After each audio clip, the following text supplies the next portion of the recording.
L'affaire Bettencourt, une affaire qui éclate du fait des largesses de Liliane Bettencourt à l'égard du photographe François-Marie Bagné, avec 1 milliard d'euros en jeu. Une affaire qui dépasse rapidement Françoise Meyers, sa fille qui a déposé plainte, car elle va prendre un tournant politique. C'est ainsi que de vives tensions se font jour au tribunal de Nanterre entre le procureur Philippe Courroy et la juge d'instruction. La Cour de cassation va alors décider du dépaysement à Bordeaux.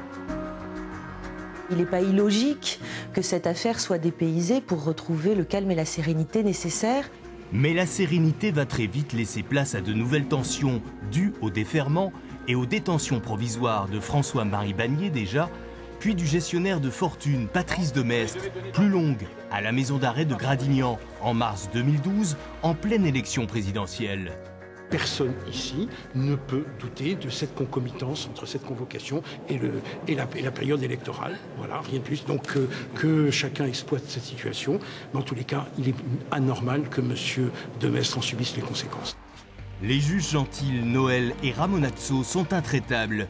Ils vont chercher s'il y a eu un financement de la campagne de 2007 de Nicolas Sarkozy, s'appuyant notamment sur les conversations enregistrées par le majordome de Liliane Bettencourt, mais surtout sur les dépositions de la comptable Claire Thibout.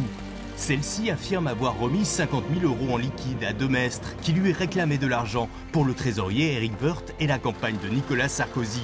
Un ancien président très attendu par toute la presse à Bordeaux. Nicolas Sarkozy est mis en examen pour abus de faiblesse le 21 mars 2013, après 11 heures passées au palais, confronté à 4 personnels de Liliane Bettencourt. Le juge Gentil lui reproche d'être venu 2 fois chez la milliardaire en 2007, alors que lui ne reconnaît qu'une seule visite. Un juge d'instruction peut se tromper. Un juge d'instruction a le droit à l'erreur. Celui-là a pu se tromper. Pas n'a pu se tromper, celui-là s'est trompé. Les passions vont alors se déchaîner avec des menaces de mort sur le juge Gentil et des balles envoyées au parquet de Bordeaux. On doit toujours prendre ce type de menaces au sérieux. Il peut toujours y avoir des dérapages. Mais ce sont des comportements absolument inadmissibles. Les audiences, batailles de procédure et tentatives d'annulation s'enchaînent. L'instruction est critiquée, on parle de partialité, avec l'expertise médicale de Liliane Bettencourt, faite par Sophie Gromp, le chef du service de médecine légale, qui était témoin au mariage du juge Gentil. On va examiner les moyens de nullité soulevés par plusieurs des mis en examen à l'encontre de la procédure, notamment de l'expertise médicale. Mais le 24 septembre 2013, l'instruction sur les abus de faiblesse est validée par la Cour d'appel de Bordeaux. L'intégralité du dossier, je le répète, a été confirmée par la Chambre de l'instruction. L'expertise a été validée par la Cour d'appel.